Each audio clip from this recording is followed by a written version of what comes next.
दिया to continue the suit, तो इस सूरत में उनका जो सूट है वो अबेट हो सकता है।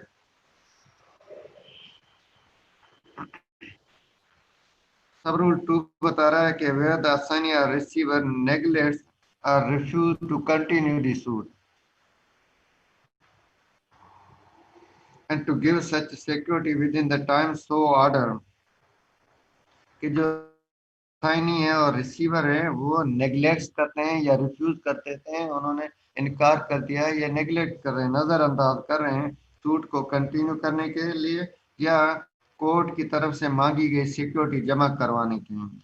द डिफेंडेंट में apply for the dismissal of the suit. अब क्योंकि जो है असाइनी या रिसीवर सूट को कंटिन्यू भी नहीं कर रहे और उन्होंने नेग्लेक्ट किया है या रिफ्यूज किया है सिक्योरिटी जमा करवाने से, ठीक है, तो इस सूरत में डिफेंडेंट अप्लाई कर सकता है कोर्ट में कि भाई जो प्लेंटिफ था वो इंसॉल्वेंट हो गया और उस जो जो है रिसीवर है या जो असाइनी है उन्होंने इनकार कर दिया सूट कंटिन्यू करने को, तो लिहाजा अब ये सूट डिसमिस कर दिया और कोर्ट उस एप्लीकेशन के बिना पर सूट डिसमिस कर सकती है और जो डिफेंडेंट है उसको कास्ट अवार्ड कर सकती है कि उसको जो तकलीफ आई उसका जो खर्चा वो कोर्ट में अपेयरेंस के हवाले से। अब हम रूल 9 पढ़ रहे थे कि रूल 9 कह रहा है कि कोर्ट रूल 8 के तहत अगर सूट डिसमिस हुआ है तो उसका कोई सूट डिसमिस हुआ है तो फ्रेश सूट फाइल नहीं किया जा सकता है। सब रूल 2 बता रहा है कि any person claiming to be the legal representative of the deceased plaintiff or defendant, कि वो जो फोर्टी प्लेंटिफ है या डिफेंडेंट है उनका जो लीगल रिप्रेजेंटेटिव है, क्लेम करता है कोई शख्स के मैं इनका लीगल रिप्रेजेंटेटिव हूँ, या जो असाइनी है या जो रिसीवर है, in the case of an insolvent plaintiff. Insolvent plaintiff की सूरत में अगर कोई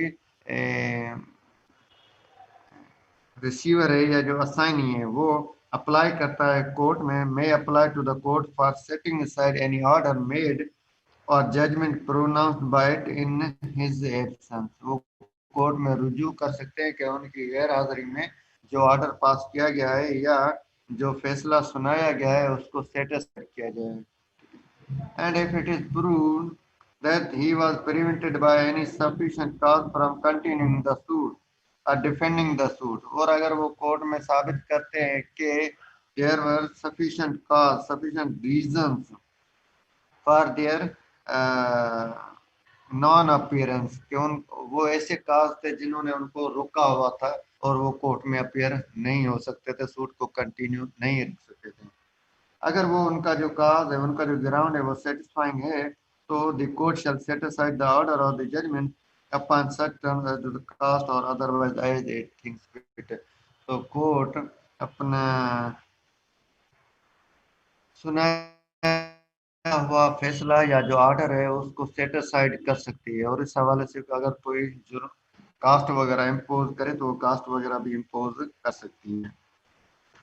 ये जो एप्लीकेशन है सब रूल 2 के तहत for setting side the order और द जजमेंट, इस हवाले से लिमिटेशन एक्ट अप्लाई होगा।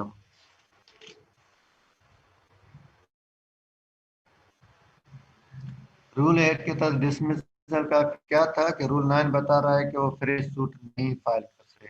रेमेडी क्या है, कोर्ट को अप्लाई कर सकते हैं कि ऑर्डर सेट असाइड किया जाए, फैसला सेट असाइड किया जाए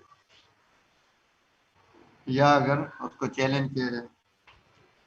रूल 2 है 10 है 10 है procedure in case of assignment before final order in suit. In other cases of an assignment, creation or devolution of any interest during the pendency of a suit, the suit may, by leave of the court, be continued by or against the person to or upon whom such interest has come or devolved। तीन बातें covered है इस section में। ये कह रहा है कि in other cases of an assignment, creation और devolution of any interest during dependency of the suit, suit अभी पेंडिंग में, अभी डिस्पोज ऑफ नहीं हुआ, डिसाइड नहीं हुआ, उस दौरान क्या हुआ है कि जो राइट है वो राइट, वो इंटरेस्ट जो है वो डिवॉल्व हो गया टू सम अदर पर्सन, किसी और पर्सन का राइट क्रिएट हो गया है, ठीक है, या असाइन हो गया है। तीनों सूत्र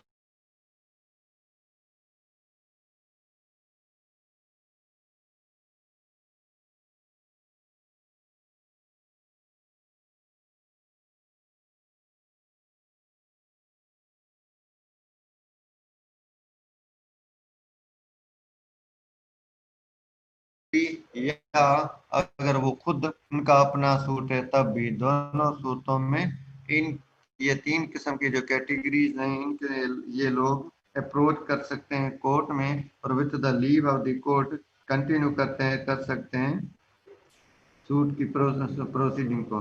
बी कंटिन्यूड बाय और अगेंस्ट द पर्सन टू और upon whom such interest has come or devolved, जिस पर जिसको वो इंटरेस्ट मिला है, डिवॉल्व हुआ है, उसके खिलाफ भी या वो खुद अपने तौर पर भी। The attachment of a decree pending an appeal therefrom shall be deemed to be an interest entitling the person who procured such attachment to the benefit of sub rule 1।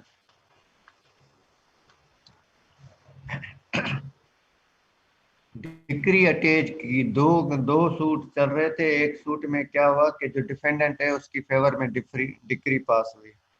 पहले सारे एक सूट में प्लेंटिफ की favour में decree pass हुई। अब ये जो प्लेंटिफ एक सूट में, सूट नंबर 1 में जो प्लेंटिफ है वो सूट नंबर 2 में डिफेंडेंट है। अब सूट नंबर 2 में प्लेंटिफ की एप्लीकेशन पर डिफेंडेंट की जो डिक्री है जो कोर्ट 1 की तरफ से पास हुई थी डिफेंडेंट की फेवर में, अब ये डिफेंडेंट की डिक्री जो है ये अटैच कर दी गई। अब इस अटैचमेंट ऑफ द डिक्री में किसका इंटरेस्ट है? सूट नंबर 2 के प्लेंटिफ का, सूट नंबर 2 के प्लेंटिफ का।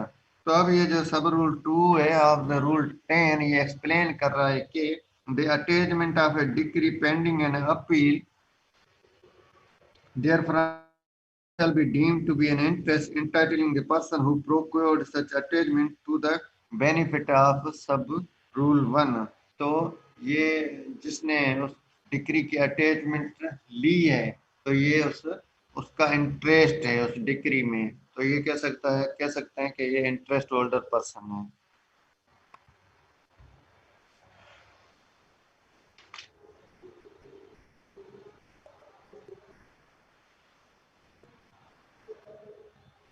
उसके बाद रूल 11 या रूल 12 है। रूल 11 बता रहा है कि ये अप्लाई होगा अपील की सूरत में भी। Can the application of this order to appeal, कि अपील में ये ऑर्डर के प्रोविजन अप्लाई करने के लिए so far as may be the word plaintiff shall be held to include an appeal on the word defendant respondent and the word suit and appeal. तो ये जो ऑर्डर 22 है ये अपील पर भी अप्लाई होगा, और अपील में अप्लाई होने में अब इन ऑर्डर 22 के जो प्रोविजंस में जहाँ प्लेंटिफ लिखा हुआ है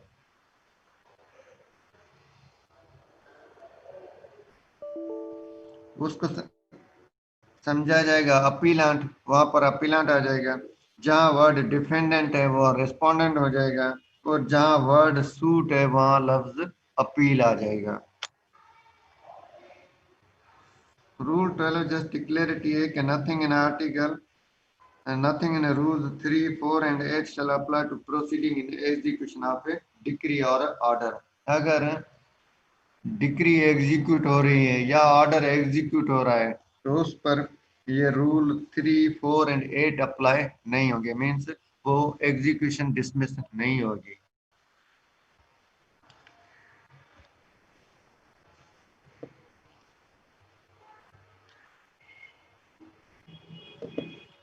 उसके बाद हम मूव करते हैं कंटिन्यूटी में ऑर्डर 23 पे। ऑर्डर 23 है withdrawal and adjustment of the suit, के सूट विथड्रॉ भी किया जा सकता है, एडजस्ट भी किया जा सकता है।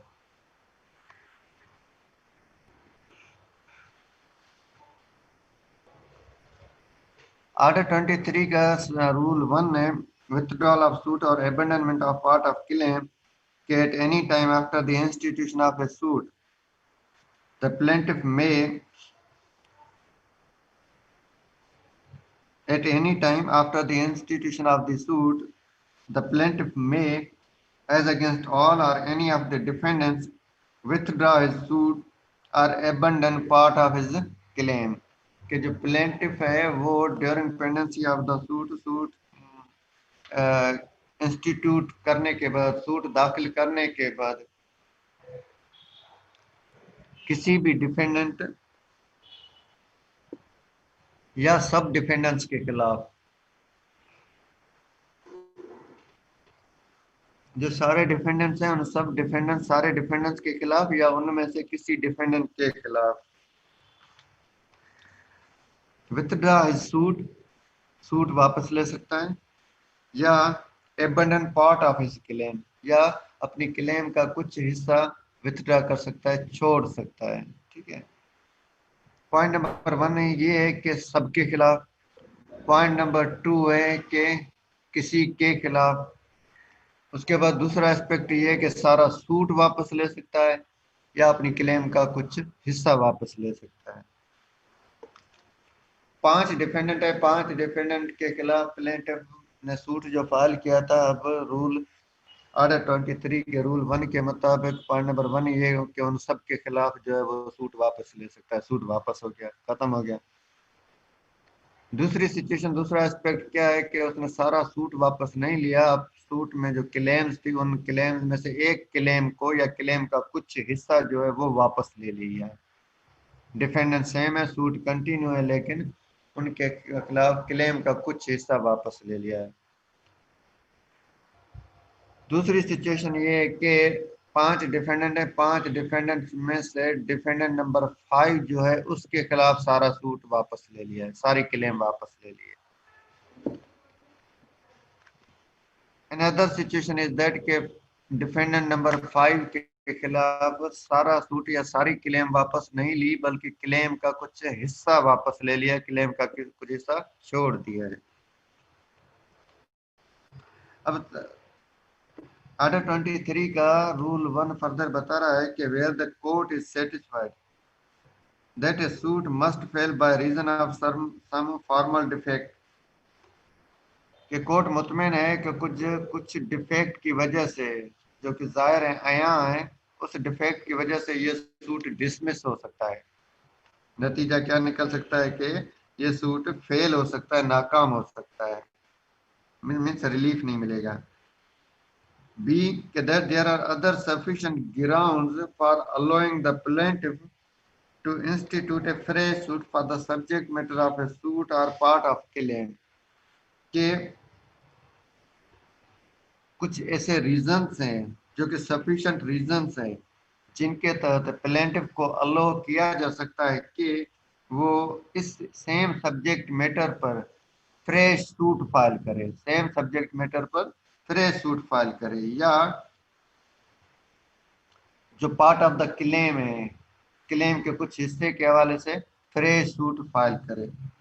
It may on such terms as it thinks fit grant the plaintiff permission to withdraw from such suit or abandon such part of a claim with liberty to institute a fresh suit in respect of the subject matter of such suit or such part of a claim। ये जब दो बातें हैं कि एक formal defect है और दूसरा ये कि there are sufficient reasons, sufficient grounds के प्लेंटिफ को अलो किया जाए, कोर्ट सेटिस्फाइड है कि यहाँ क्या कुछ ऐसे ग्राउंड्स है जिसके बिना पर प्लेंटिफ को अलो किया जा सकता है कि वो सारा सूट वापस ले या उसका कुछ क्लेम का कुछ हिस्सा वापस ले और उस पर उसके हवाले से फ्रेश सूट फाइल करे सेम सब्जेक्ट मैटर पर।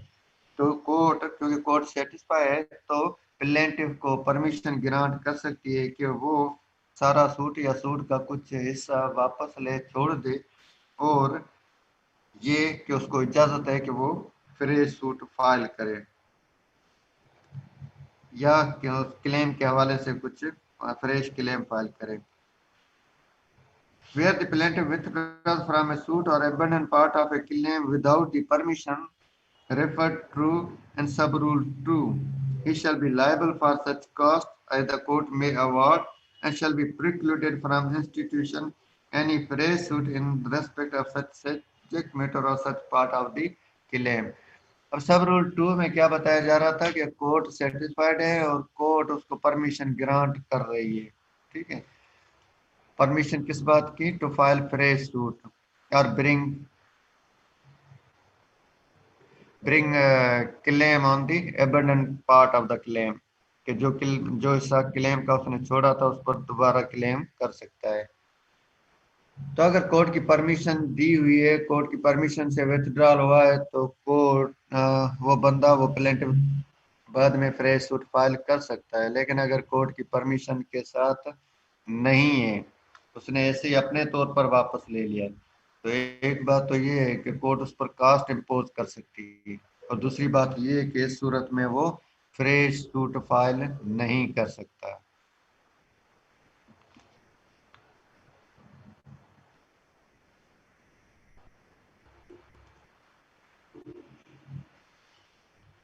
Nothing in this rule shall be deemed to authorize the court to permit one of several plaintiffs to withdraw without the consent of the others। Last जो सब rule 4 है ये बता रहा है कि इसका ये मतलब नहीं है कि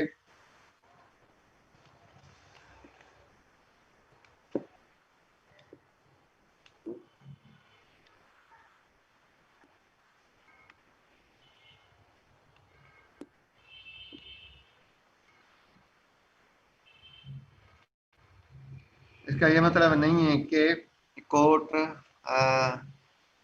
बात क्या रहे इस बात की कि अगर प्लेंटिफ एक से ज्यादा है तो उनमें से किसी एक प्लेंटिफ को इजाजत दे दे कि वो दूसरे प्लेंटिफ की कंसेंट के बिना सूट वापस ले ले। ठीक है, तो अगर प्लेंटिफ एक से ज्यादा है तो कोई plaintiff without the consent of the other plaintiff suit वापस नहीं ले सकता।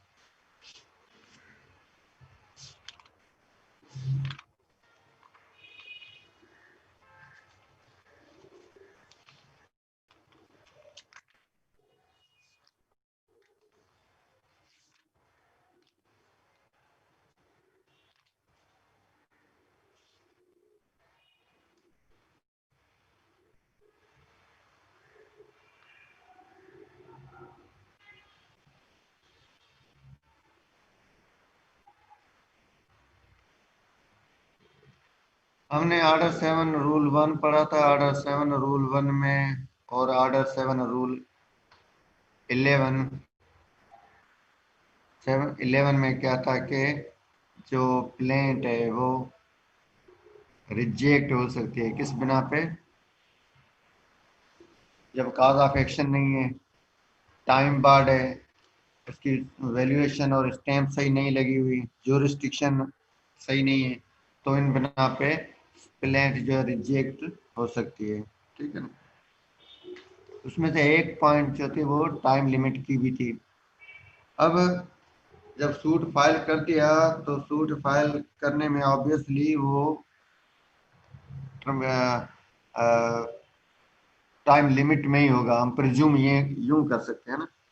तो अब रूल 2 बता रहा है कि क्योंकि अब तो उन्होंने सूट प्लेंटिफ ने विथड्रा कर लिया है, समझे, इवन के कोर्ट की परमिशन से ही सही, लेकिन विथड्रा किया है।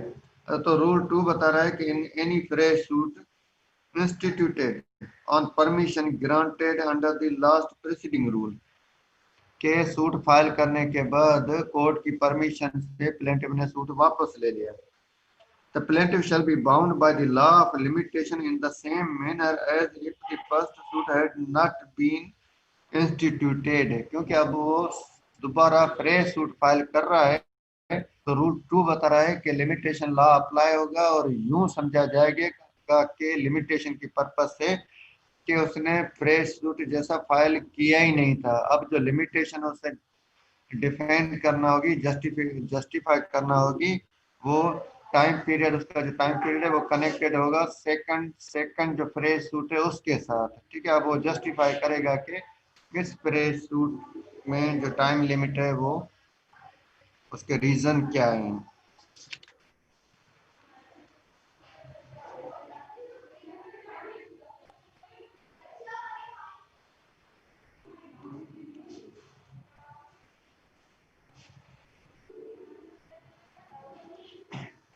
रूल 3 है कंप्रोमाइज के हवाले से, कि कंप्रोमाइज ऑफ सूट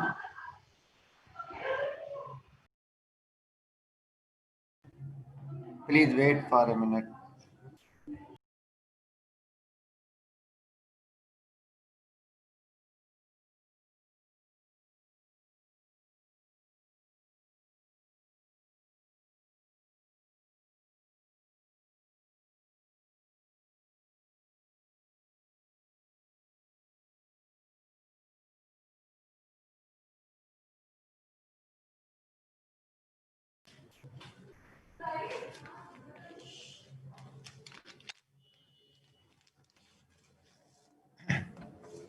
Rule 3 बता रहा है कि compromise of the suit, where it is proved to the satisfaction of the court that a suit has been adjusted. Court अगर सेटिस्फाई है कि सूट की एडजस्टमेंट हो गई है होली और in part by any lawful agreement और कंप्रोमाइज के पार्टीज के दरमियान कोई लॉफुल एग्रीमेंट हुआ है, कोई कंप्रोमाइज हुआ है जिसके तहत सूट की एडजस्टमेंट हो गई है, or where the defendant satisfied the plaintiff in respect of the whole or any part of the subject matter of the suit, या कि वो सब्जेक्ट मैटर ऑफ द जो सूट था जिस पर केस चल रहा था कोर्ट में, उस हवाले से डिफेंडेंट ने प्लेंटिफ को सेटिस्फाई कर दिया उसकी कंप्लेंट की कंप्लीट क्लेम के हवाले से या उसकी कुछ हिस्से के हवाले से. The court shell order such agreement compromise और सेटिस्फेक्शन टू बी रिकॉर्डेड. अब क्योंकि उन्होंने उनके दरमियान एग्रीमेंट हुआ है, कंप्रोमाइज हुआ है और वो उन्होंने कोर्ट को भी बताया है, तो रूल 3 कह रहा है कि वो कोर्ट जो है ऑर्डर करेगी कि ये एग्रीमेंट, ये कंप्रोमाइज, ये जो सेटिस्फेक्शन है इसको रिकॉर्ड किया जाए, ये रिकॉर्ड पर लाया जाए. And shall pass a decree in accordance therewith so far as it relates to the suit, और in view of that compromise, in view of that agreement, in view of that satisfaction court decree pass करेगी. अब क्योंकि parties ने आपस में compromise किया है, agreement किया है, सेटिस्फेक्शन हो गई है दोनों में और वो सब कुछ लॉफुल है, तो कोर्ट उनको डिसाइड कर देगी on view of that compromise, that agreement and that satisfaction, और उनको रिकॉर्ड पे रखते हुए डिक्री पास कर देगी. हम यहाँ पे स्टॉप करते हैं, अगर कोई सवाल हो तो पूछे, अदरवाइज हमारी क्लास, आज की क्लास खत्म. जिसका सवाल हो वो खुद को अनम्यूट करे और सवाल पूछे.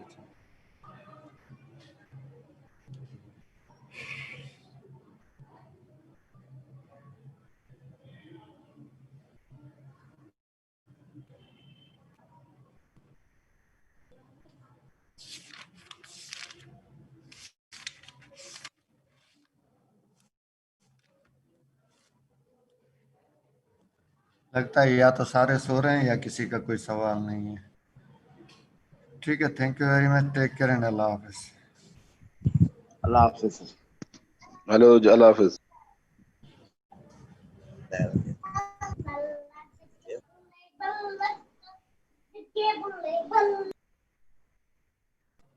Thank you.